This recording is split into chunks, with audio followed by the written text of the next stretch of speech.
नमस्कार दोस्तों, क्राइम कहानी यूट्यूब चैनल पर आप सभी का स्वागत है। दोस्तों, इस चैनल पर हम क्राइम से जुड़ी सच्ची कहानियाँ, सच्ची घटनाएं लाते रहते हैं। यदि आप ऐसी कहानियाँ सुनना पसंद करते हैं तो हमारे चैनल को सब्सक्राइब कर लीजिए, इस वीडियो को लाइक करके शेयर कर दीजिए। आज की जो कहानी है वह प्रीति नागर की है। तो चलिए दोस्तों, आज की इस कहानी को शुरू करते हैं। यह नोएडा उत्तर प्रदेश की घटना है। 28 अक्टूबर 2019 को ग्रेटर नोएडा की फास्ट ट्रैक कोर्ट 2 में काफी भीड़ थी। दोनों पक्षों के वकील, पुलिस और तीनों आरोपी चंद्रमोहन शर्मा, प्रीति नागर, विदेश शर्मा अदालत में मौजूद थे। उस दिन फास्ट ट्रैक कोर्ट के न्यायाधीश निरंजन कुमार एक ऐसे केस में सजा सुनाने वाले थे जिसमें साथी आना ढंग से खुद को मृत साबित करने के लिए चंद्रमोहन शर्मा ने एक पागल व्यक्ति को अपनी कार में बैठाकर जिंदा जला दिया था। दोनों पक्षों की बहस पूरी हो चुकी थी। पिछली तारीख पर अदालत चंद्रमोहन को धारा 302 के तहत दोषी भी ठहरा चुकी थी। उस दिन सिर्फ फैसला सुनाना जाना था। प्राथमिक कार्रवाई निपटाने के बाद न्यायाधीश निरंजन कुमार ने फैसला सुनाते हुए चंद्रमोहन को आजीवन कारावास की सजा सुनाई। क्योंकि 28 अक्टूबर 2019 को ग्रेटर नोएडा की फास्ट ट्रैक कोर्ट के न्यायाधीश निरंजन कुमार ने जो फैसला सुनाया उसकी शुरुआत 7 जून 2014 की शाम को तब हुई थी जब शाम करीब 7 बजे अचानक एक लड़की का अपहरण हो गया। दिल्ली से सटे गौतम बुद्ध नगर जिले के ग्रेटर नोएडा में अल्फा 2 सेक्टर के मकान नंबर I-33 में रहने वाले संतराम नागर की बेटी प्रीति नागर अपने घर के बाहर से रहस्यमय ढंग से गायब हो गई। प्रीति नागर शाम के अंधेरे में घर के बाहर बिछी चारपाई उठाने आई थी और गायब हो गई। क्योंकि उस वक्त इलाके में बिजली नहीं थी, इसीलिए किसी ने भी प्रीति को कहीं आते जाते नहीं देखा था। प्रीति को इधर उधर तलाश करने के बाद उसके पिता संतराम ने पुलिस कंट्रोल रूम को 100 नंबर पर फोन करके इसके बारे में सूचना दी। सूचना मिलने के बाद कासना थाने की पुलिस मौके पर पहुंच गई। संतराम नागर ने पुलिस को वे सारी बातें बता दी जो प्रीति के गायब होने से जुड़ी थी। पुलिस ने संतराम नागर व आस पड़ोस के लोगों के बयान दर्ज किए। फिर अगली सुबह संतराम की शिकायत पर थाना कासना में धारा 364 के तहत प्रीति के अपहरण की रिपोर्ट दर्ज करा ली गई। 8 जून को प्रीति के अपहरण की जांच का केस SI विनय शर्मा को सुपुर्द कर दिया गया। जांच का काम संभालते ही जांच अधिकारी शर्मा अपनी टीम के साथ संतराम के घर पहुंचे और विवेचना शुरू कर दी। तमाम बिंदुओं पर पूछताछ और जांच करने के बाद विनय शर्मा किसी नतीजे पर नहीं पहुंच पाए। प्रीति कहीं भी कोई सुराग नहीं मिल रहा था। अचानक 2 महीने बाद 9 अगस्त 2014 को प्रीति के पिता संतराम के मोबाइल पर एक अनजान नंबर से कॉल आया। कॉल करने वाले ने अपना नाम बताए बिना कहा कि वह तिरुपति बालाजी से बोल रहा है और उसकी बेटी प्रीति उसके पास है। फोन करने वाले ने बताया कि प्रीति कुछ गलत लोगों के चंगुल में फंस गई थी, लेकिन किसी तरह वह बच गई और अब उसके पास है।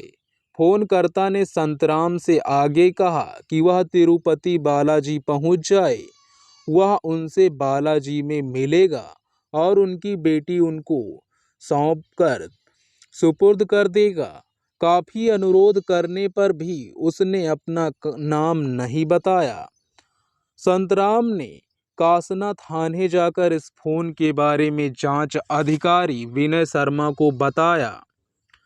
विनय शर्मा ने तुरंत उस फोन के बारे में साइबर सेल से जानकारी हासिल की तो पता चला कि जिस नंबर से संतराम को कॉल आई थी उसकी लोकेशन बेंगलुरु के एक पीसीयू की थी। विनय शर्मा ने थाना प्रभारी समरपाल सिंह और एसएसपी को इस जानकारी से अवगत कराया तो उन्होंने 13 अगस्त 2014 को विनय शर्मा को कांस्टेबल धामा के साथ बेंगलुरु रवाना कर दिया। उनके साथ संतराम भी अपने साले के साथ बेंगलुरु पहुंच गए। बेंगलुरु पहुंचकर विनय शर्मा सबसे पहले उस पीसीओ पर पहुंचे जहां से संतराम के मोबाइल पर फोन किया गया था, लेकिन उस पीसीओ के संचालक से फोन करने वाले की पहचान के बारे में कोई ठोस जानकारी नहीं मिल सकी। संयोग से उसी दिन संतराम के मोबाइल पर लोकल नंबर से एक और कॉल आया। फोन उसी व्यक्ति का था जिसने पहले फोन किया था, लेकिन इस बार फोन करने वाला काफी गुस्से में था। उसने पुलिस को साथ लेकर आने के लिए संतराम को खूब खरी खोटी सुनाई। संतराम ने उसे समझाने की कोशिश की कि उसका इरादा गलत नहीं था, लेकिन फोन करने वाला इतने गुस्से में था कि उसने प्रीति का बुरा अंजाम करने की धमकी देकर फोन काट दिया। संतराम ने जब उसी नंबर पर कॉल बैक की तो फोन स्विच ऑफ हो चुका था। जांच अधिकारी विनय शर्मा संतराम के साथ ही थे। वे समझ गए कि फोन करने वाला उन पर नजर रख रहा है। जिस नंबर से संतराम को फोन आया था, विनय शर्मा ने वह नंबर नोएडा में बैठी अपनी साइबर टीम को भेज दिया तो पता चला कि वह नंबर बेंगलुरु के ही एक पीसीओ का है। विनय शर्मा ने तत्काल पता नोट किया और बताए गए पते पर पहुंच गए। पीसीओ के मालिक ने जब फोन करने वाले की बाबत जानकारी मांगी तो वह उसके बारे में कोई ठोस जानकारी नहीं दे सका, क्योंकि पीसीओ पर तमाम लोग आते हैं और सबके बारे में जानकारी रखना पीसीओ वाले के लिए संभव नहीं होता। निराश होकर 1-2 दिन बाद संतराम बेंगलुरु से नोएडा लौट आए। अब जांच के सारे दरवाजे बंद हो चुके थे, लेकिन उच्च अधिकारियों के आदेश के कारण विनय शर्मा अपने कांस्टेबल धामा के साथ वहीं रुके रहे और अपनी जांच पड़ताल करते रहे। इस बीच संतराम जब नोएडा पहुंच गए तो 15 अगस्त को उसी अज्ञात फोन करने वाले ने फिर फोन किया। उसने संतराम से कहा कि उनकी लड़की के गिड़गिड़ाने की वजह से वह उसे छोड़ देगा, लेकिन शर्त यह है कि वह इस बार अकेला आए और अगली सुबह तिरुपति बालाजी मंदिर के बाहर उसका इंतजार करे। संतराम ने तुरंत फ्लाइट पकड़ी और तिरुपति बालाजी मंदिर पहुंच गए। इस दौरान उन्होंने फोन करके विनय शर्मा को भी इस बात को बता दी थी। फलस्वरूप 16 अगस्त की सुबह विनय शर्मा संतराम और उनके साले के साथ फोन करने वाले का इंतजार करने लगे, लेकिन अज्ञात फोनकर्ता ने इस बार भी धोखा दे दिया। देर शाम तक इंतजार करने के बाद वे फिर निराश हो गए, क्योंकि ना तो फोन करने वाला आया और ना ही उसकी कोई कॉल आई। हालांकि इस बार जांच अधिकारी ने सावधानी बरतते हुए खुद को संतराम से दूर रखा था। निराश होकर संतराम नोएडा लौट आए। वह यह मान बैठे थे कि उन्हें कोई परेशान करने के लिए ऐसा कर रहा है, लेकिन विनय शर्मा इस बार भी वापस नहीं लौटे और प्रीति के फोटो के आधार पर थाने थाने जाकर वह उसकी तलाश करते रहे। जिस वक्त पुलिस टीम प्रीति को बेंगलुरु में तलाश कर रही थी, 22 अगस्त 2014 को संतराम ने विनय शर्मा को फोन करके बताया कि उसके पास फोन करने वाले का एक और धमकी भरा फोन आया है। इस बार उसने प्रीति को जान से मारने की धमकी दी है। संतराम ने बताया कि इस बार फोनकर्ता ने एक अन्य नंबर का इस्तेमाल किया था। विनय शर्मा के मांगने पर संतराम ने उन्हें वह नंबर नोट करा दिया। एसआई विनय शर्मा ने वह नंबर साइबर टीम को भेजकर पता करा लिया कि वह नंबर बेंगलुरु में हासेकोटे इलाके के एक पीसीओ का है। पता मिलते ही विनय शर्मा पीसीओ मालिक के पास पहुंच गए। यहाँ भी पीसीओ संचालक से उन्होंने फोनकर्ता की जानकारी जुटाने की कोशिश की, मगर कोई खास सफलता नहीं मिली। फिर भी इस बार उन्हें एक क्लू जरूर मिल गया। विनय शर्मा की नज़र पीसीयू के सामने स्थित एक ज्वेलरी शॉप पर पड़ी। ज्वेलरी शॉप के बाहर सीसीटीवी कैमरा लगा था। सीसीटीवी कैमरा देखते ही विनय शर्मा का चेहरा खिल उठा। उन्होंने पीसीयू के संचालक के साथ जाकर ज्वेलरी शॉप संचालक को अपना परिचय दिया और सीसीटीवी फुटेज दिखाने का अनुरोध किया। ज्वेलरी शॉप के मालिक ने विनय शर्मा को सहयोग करते हुए उक्त समय की वीडियो फुटेज दिखा दी। संयोग की बात थी कि पीसीओ ज्वेलरी शॉप के सीसीटीवी कैमरे की रेंज में था। विनय शर्मा के साथ सीसीटीवी देख रहे पीसीओ संचालक ने सफेद पैंट, काली जैकेट और काले जूते पहने एक गंजे व्यक्ति को देखकर बताया कि उसके पीसीओ पर वही शख्स आया था। कॉल करने के बाद वह वापस चला गया था। वापस लौटते हुए उस शख्स का चेहरा पूरी तरह कैमरे की जगह में आ गया था। उस आदमी की वेशभूषा देखकर ज्वेलरी शॉप के मालिक ने बताया कि यह व्यक्ति जो ड्रेस पहना है वह कोलार में 2 व्हीलर वाहन बनाने वाली होंडा फैक्ट्री के कर्मचारियों की ड्रेस है। यह सुराग डूबते को तिनके का सहारा मिलने जैसा था। आगे की छानबीन के लिए विनय शर्मा ने ज्वेलरी शॉप के संचालक से उस फुटेज की कॉपी लेकर अपनी टीम के साथ कोलार के नस्सापुर स्थित 2 व्हीलर बनाने वाली होंडा कंपनी के ऑफिस में पहुंच गए।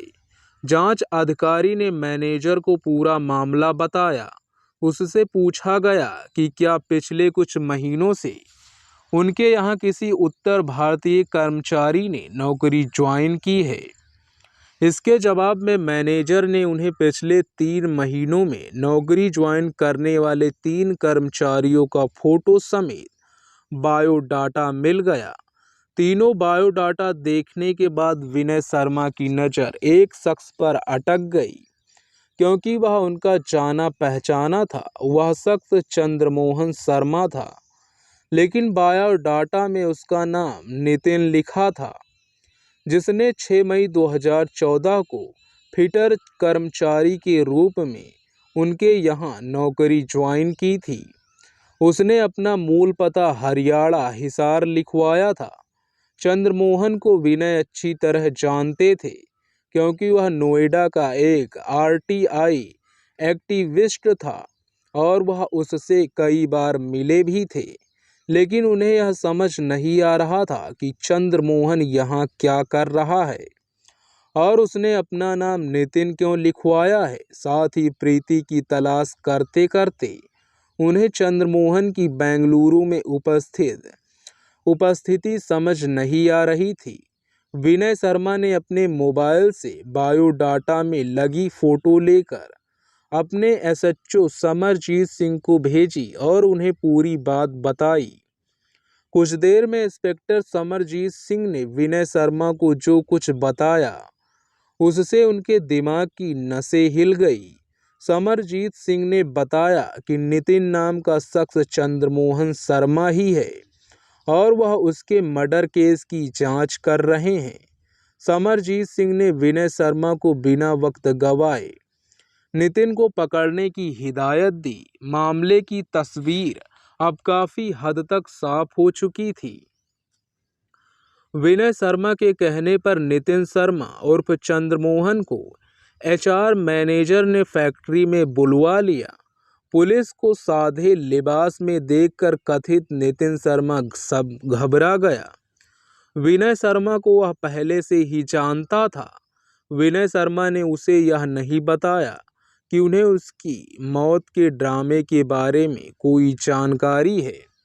उन्होंने उससे सबसे पहले प्रीति के बारे में पूछताछ शुरू की। चंद्रमोहन को पता नहीं था कि विनय शर्मा को उसके बारे में पता चल चुका है। उसने बताया कि प्रीति से उसने शादी कर ली है।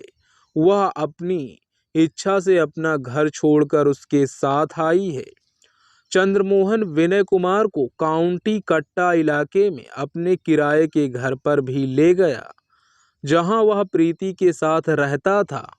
विनय शर्मा ने घर में घुसते ही प्रीति को पहचान लिया, क्योंकि नोएडा से इतनी दूर पर उसी की तलाश में आए थे।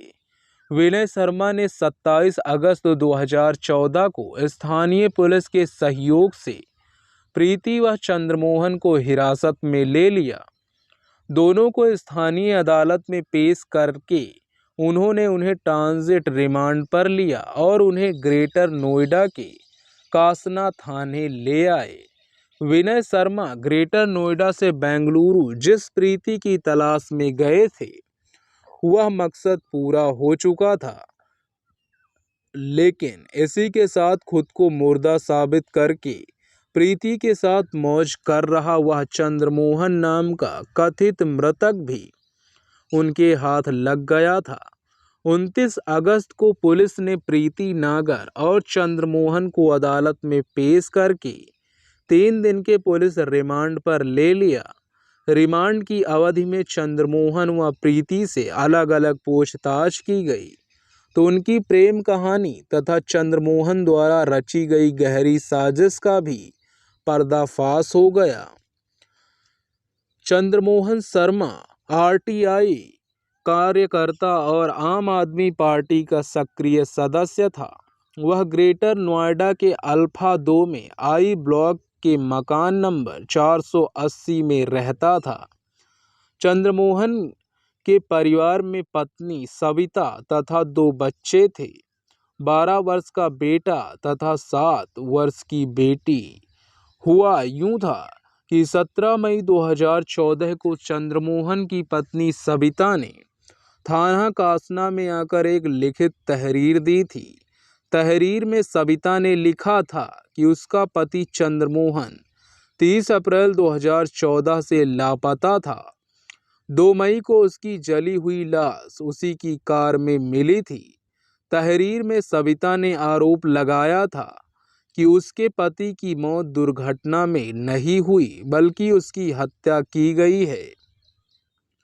सविता की तहरीर के मुताबिक कासना क्षेत्र के ब्रजेश सानी राजकुमार उर्फ राजू, बबलू उर्फ आनंद और प्रवीण ने गांव कासना के मंदिर की जमीन पर अवैध कब्जा कर रखा था।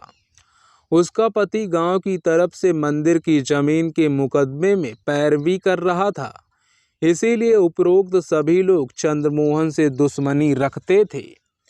इन सभी लोगों ने चंद्रमोहन ने अपनी जान का खतरा भी नहीं बताया था, जिसके संबंध में 30 अप्रैल 2014 को ही थाना कासना में तत्कालीन थाना प्रभारी वीरपाल सिंह को शिकायत देकर प्राथमिकी भी दर्ज कराई थी, जिसमें चंद्रमोहन ने आरोप लगाया था कि 28 अप्रैल को ड्यूटी पर जाते समय उससे रंजिश मानने वाले ब्रजेश ने अपने साथियों के साथ परी चौक के पास उसे जान से मारने की धमकी दी थी।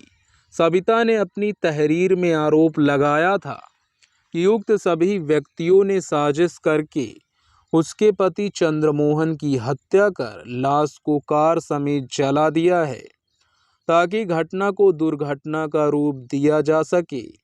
सविता की तहरीर के आधार पर कासना पुलिस ने भारतीय दंड संहिता की धारा 147, 302 के तहत वाद पंजीकरण करके नामजद आरोपियों से पूछताछ करने का प्रयास किया। तो पता चला कि वे फरार हैं। चंद्रमोहन शर्मा की मौत का प्रकरण कुछ इस तरह सामने आया था। 2 मई 2014 की रात करीब 12 बजे ग्रेटर नोएडा के अंसल प्लाजा के निकट होंडा कंपनी के सामने जेपी ग्रीन के पास एक जली हुई कार मिली थी। कार की ड्राइविंग सीट पर जो शख्स बैठा था वह बुरी तरह जलकर कोयला हो चुका था। जली कार में लाश की सूचना पाकर कासना थाना पुलिस मौके पर पहुंची। प्रथम दृष्टया पुलिस के अनुमान लगाया कि यह हादसा रहा होगा। दरअसल कार आग का गोला बन गई होगी। कार ड्राइव करने वाले को इतनी भी मोहलत नहीं मिली कि दरवाजा खोलकर वह बाहर निकल पाता। वह सीट पर बैठे बैठे ही जलकर मर गया। कार का रजिस्ट्रेशन नंबर और चेसिस नंबर सही सलामत था। उसी के माध्यम से पुलिस ने अगले दिन आरटीओ से मालूमात की तो पता चला कि कार चंद्रमोहन की थी। पुलिस उस पते पर पहुंची जिस पते पर कार पंजीकृत थी। वहां पता चला कि वह घर चंद्रमोहन का है। चंद्रमोहन तो नहीं मिला, लेकिन उसकी पत्नी जरूर पुलिस को मिल गई। पुलिस ने चंद्रमोहन की पत्नी सविता को बुलाकर कार में लाश की शिनाख्त कराई। सविता ने लाश के साथ कार की भी शिनाख्त कर दी। चंद्रमोहन के परिजनों ने उसकी लाश को शिनाख्त 2 मई को ही कर दी थी। पहली नज़र में पुलिस को यह मामला दुर्घटनावश आग लगने से मौत का लग रहा था, लेकिन कुछ रोज बाद सविता ने इस मामले में हत्या की आशंका जताते हुए 5 लोगों को नामजद करा दिया, जिसके बाद कासना पुलिस ने भारतीय दंड संहिता की धारा 147, 302 के तहत वाद पंजीकर नामजद आरोपियों की गिरफ्तारी की प्रक्रिया शुरू कर दी, लेकिन सभी आरोपी फरार हो गए। इसके जांच अधिकारी कासना थाने के एसएचओ समरजीत सिंह थे। होंडा 2 व्हीलर कंपनी के मैकेनिक की हैसियत से काम करने वाला चंद्रमोहन सामाजिक कार्यों तथा राजनीति में गहरी रुचि रखता था। इसी कारण वह आरटीआई कार्यकर्ता होने के साथ अरविंद केजरीवाल की आम आदमी पार्टी का सक्रिय सदस्य बन गया था। चंद्रमोहन का जीवन सुख में बीत रहा था। 15 वर्ष पहले उसने सविता से प्रेम विवाह किया था। उसके 2 बच्चे भी थे। निजी उपयोग के लिए चंद्रमोहन ने एक शेवरले कार भी खरीद रखी थी। चंद्रमोहन के सुखी जीवन में उथल पुथल तब हुई जब प्रीति से उसकी आंखें लड़ी। आसपास रहने के कारण प्रीति और सविता की दोस्ती हो गई थी। सविता से मिलने के लिए प्रीति अक्सर उसके घर पर आती थी। इसी दौरान चंद्रमोहन पत्नी की सहेली के आकर्षण में बंध गया। चंद्रमोहन उम्र में प्रीति से कई साल बड़ा था। वह विवाहित तथा 2 बच्चों का पिता भी था। इसके बावजूद 22 साल की प्रीति उसे अपना बनाने का सपना देखने लगी। पहले आंखों आंखों में उसकी रसीली बातें हुई, फिर कभी रूबरू तो कभी फोन पर बातें होने लगी। चंद्रमोहन ने प्रेम निवेदन किया तो प्रीति ने उसे सशर्त स्वीकार कर लिया। शर्त यह थी कि चंद्रमोहन उसे मोजम की चीज नहीं समझेगा, उससे विवाह करके जीवन भर साथ निभाएगा। 15 साल पहले जब चंद्रमोहन ने सविता से प्रेम विवाह किया था तब वह बेहद हसीन थी, लेकिन वक्त की धूप ने सविता के रंग रूप को झुलसा तो दिया था। घर परिवार की जिम्मेदारियां निभाते निभाते वह निचड़ सी गई थी। बनाव सिंगार से भी वह दूर रहने लगी थी। इसी वजह से चंद्रमोहन को वह बासी और रूखी फीकी महसूस होने लगी थी। वह खुद भी सविता से ऊबा हुआ था। यही कारण था कि उसने प्रीति की विवाह वाली शर्त मंजूर कर ली। बस इसके बाद दोनों की बेमेल प्रेम कहानी शुरू हो गई। प्रेम की पगडंडियां तय करते करते कुछ महीने बीत गए तो प्रीति ने चंद्रमोहन पर विवाह के लिए दबाव डालना शुरू कर दिया। एक बीवी के होते चंद्रमोहन दूसरा विवाह नहीं कर सकता था। उसे मालूम था कि यह कानूनन जुर्म है। सविता को तलाक वह दे नहीं सकता था क्योंकि करीबी रिश्तेदारों पर सविता की अच्छी खासी पकड़ थी।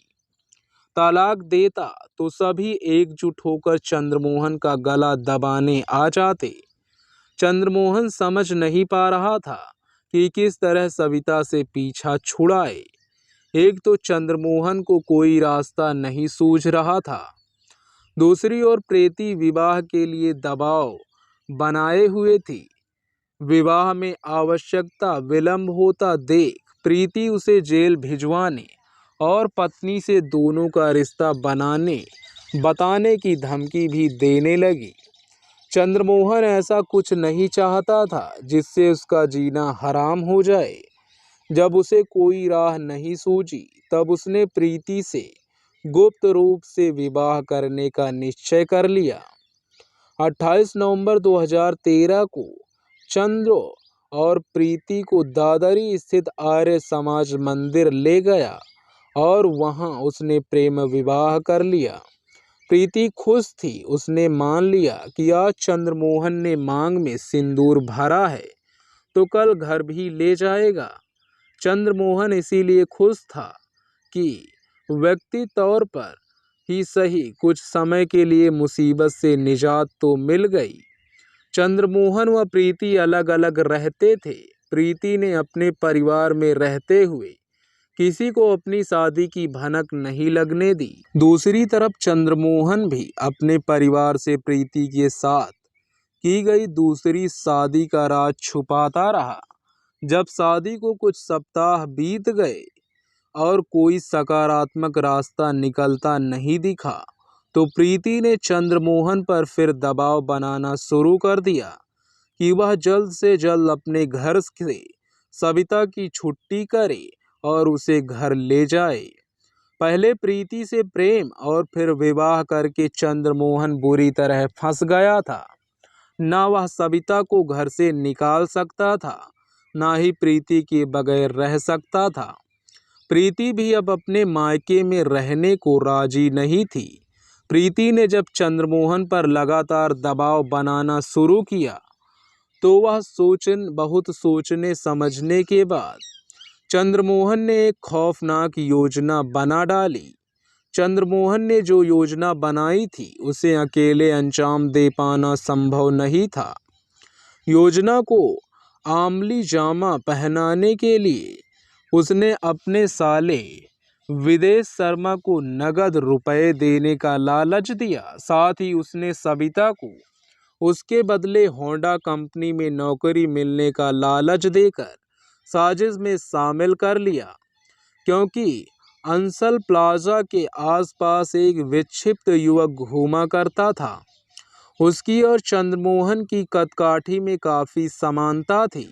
उस विक्षिप्त युवक को देखकर चंद्रमोहन के दिमाग में एक आइडिया आया कि क्यों ना वह उस पागल को मारकर स्वयं को मुर्दा साबित कर दे। परिजन व पुलिस उसे मुर्दा मान लेंगे तो कोई उसकी तलाश नहीं करेगा। प्रीति को लेकर वह कहीं दूर चला जाएगा और आगे का जीवन उसके संग गुजारेगा। प्रीति की चंद्रमोहन की इस योजना से सहमत हो गई। आपसी विचार विमर्श के बाद 30 अप्रैल 2014 को योजना को अंतिम रूप दे दिया गया और अगले दिन 1 मई की रात को उसे क्रियान्वित करने का निर्णय लिया गया।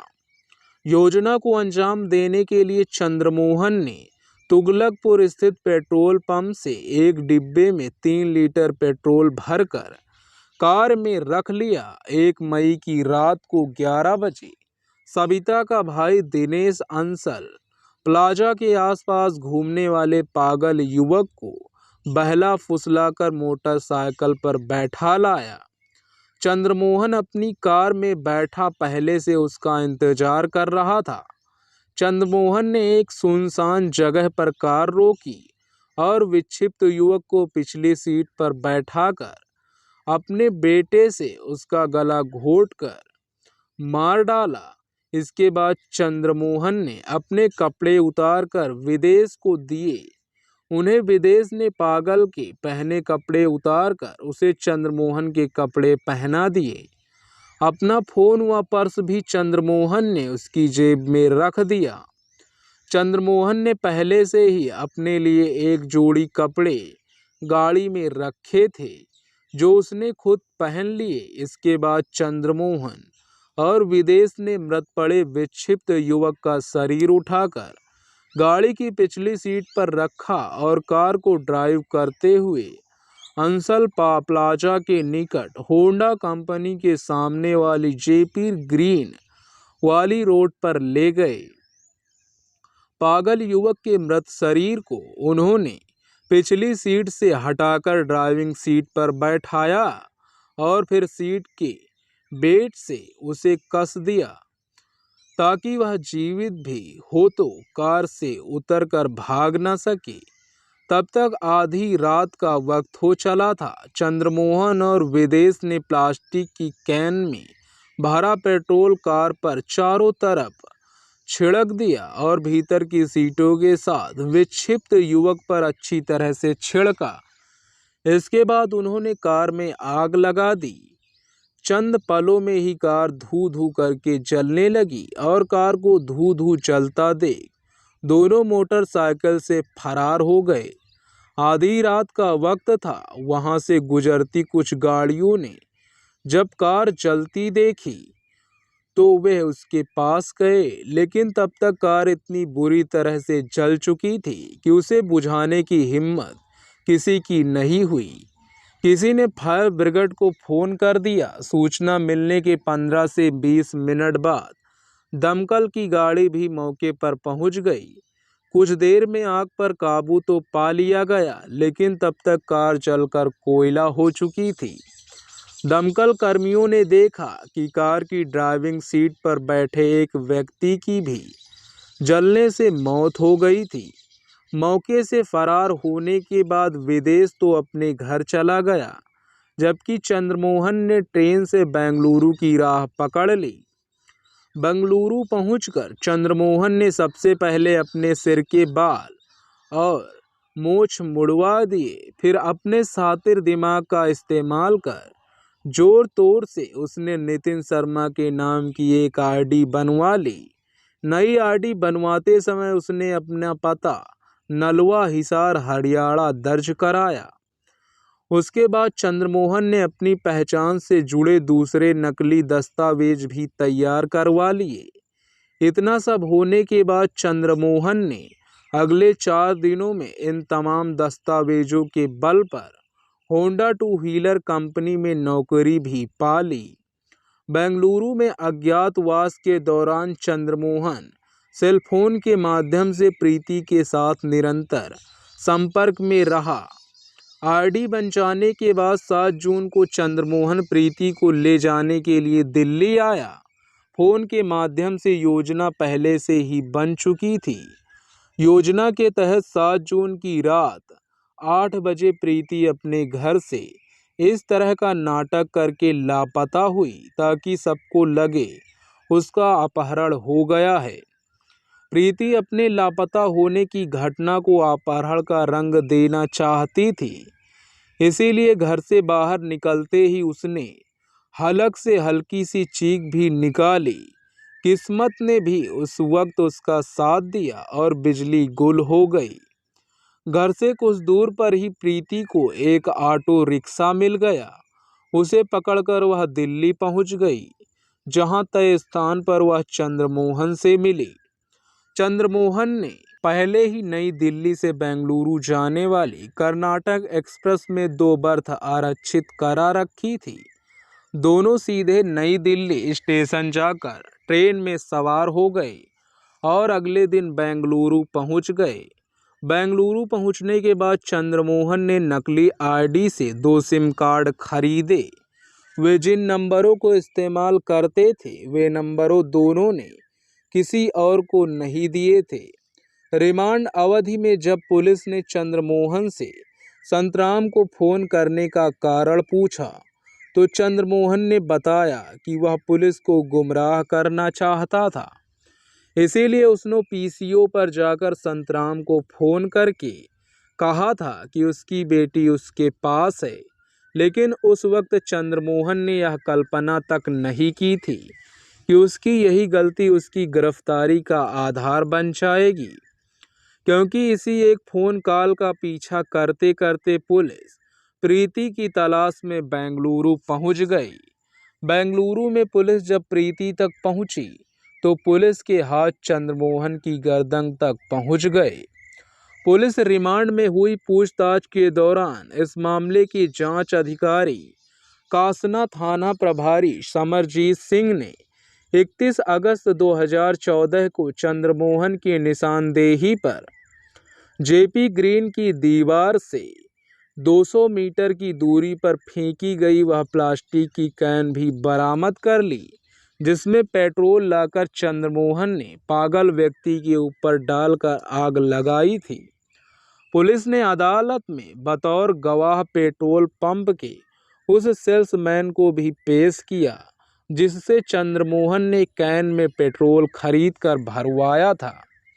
पुलिस ने इस मामले में चंद्रमोहन के साले विदेश को भी हत्या में सहयोग करने के आरोप में गिरफ्तार कर लिया। बाद में तीनों आरोपियों को आवश्यक पूछताछ के बाद जेल भेज दिया गया। जांच अधिकारी समरजीत सिंह ने 23 नवंबर 2014 को एक विक्षिप्त युवक को कार में जलाकर हत्या करने के आरोप में और खुद की पहचान छिपाकर दूसरे राज्य में छिपने के मुकदमे में हत्या की धारा 302 के साथ धारा 201, 202, 120B, 420, 467 और 471 की धारा भी जोड़ दी और आरोप पत्र अदालत में पेश कर दिया। आरोप पत्र पर सुनवाई के दौरान ही बचाव पक्ष की दलीलों के आधार पर अभियुक्त प्रीति और विदेश के खिलाफ लगाए गए कुछ आरोपों को अदालत ने खारिज कर दिया। बाद में मार्च 2016 में यह बाद सुनवाई के लिए सत्र न्यायालय में भेज दिया गया। इस मामले की जांच के दौरान पुलिस ने अदालत में चंद्रमोहन द्वारा कोलार की होंडा कंपनी में नौकरी पाने के लिए दी गई नकली आईडी व दूसरे दस्तावेज साक्षी के तौर पर पेश किए, जिससे उसके खिलाफ अपनी पहचान छिपाने के लिए जालसाजी करने और नकली दस्तावेज तैयार करने के आरोप सही पाए गए। सरकारी वकील जिला सहायक शासकीय अधिवक्ता हरी सिसोदिया ने अभियोजन की तरफ से ठोस सबूत दिए, लेकिन अभियोजन पक्ष इस बात को साबित नहीं कर पाया कि इस मामले में चंद्रमोहन के साले विदेश की कोई भूमिका थी। इसीलिए अदालत ने उसे दोषी ना पाकर बरी कर दिया। अभियोजन की तरफ से चंद्रमोहन और प्रीति की दादरी के आर्य समाज मंदिर में हुई शादी के प्रमाण भी अदालत में पेश किए गए। इतना ही नहीं, अभियोजन पक्ष की तरफ से ऐसे कई ठोस साक्ष्य और गवाह अदालत में पेश किए गए जिससे यह साबित हो गया कि चंद्रमोहन ने एक साजिश के तहत अपनी प्रेमिका के साथ रहने के लिए अपनी मृत्यु का झूठा नाटक रचा। खुद को मरा साबित करने के लिए चंद्रमोहन ने एक विक्षिप्त व्यक्ति की हत्या कर उसके शव को अपनी कार में डालकर कार समेत जला दिया। क्योंकि प्रीति को चंद्रमोहन के अपराध की जानकारी थी, उसने यह जानकारी छिपाई, इसीलिए उसे 6 माह के कारावास की सजा मिली। प्रीति जेल से जमानत मिलने के पूर्व पहले ही न्यायालय की तरफ से मिली सजा काट चुकी थी, इसीलिए उसे जेल नहीं जाना पड़ा। जबकि विदेश को इस मामले में अदालत ने साक्ष्य के अभाव में बरी कर दिया। दोस्तों, इस कहानी का उद्देश्य किसी को परेशान करना, किसी का दिल दुखाना नहीं है, बल्कि आपको जागरूक करना, आपको सचेत करना है। इस कहानी के बारे में अपनी राय कमेंट बॉक्स में ज़रूर दीजिएगा। ऐसे ही क्राइम से जुड़ी सच्ची कहानियाँ, सच्ची घटनाएं सुनने के लिए हमारे चैनल को सब्सक्राइब करके इस वीडियो को लाइक करके शेयर कर दीजिए। धन्यवाद।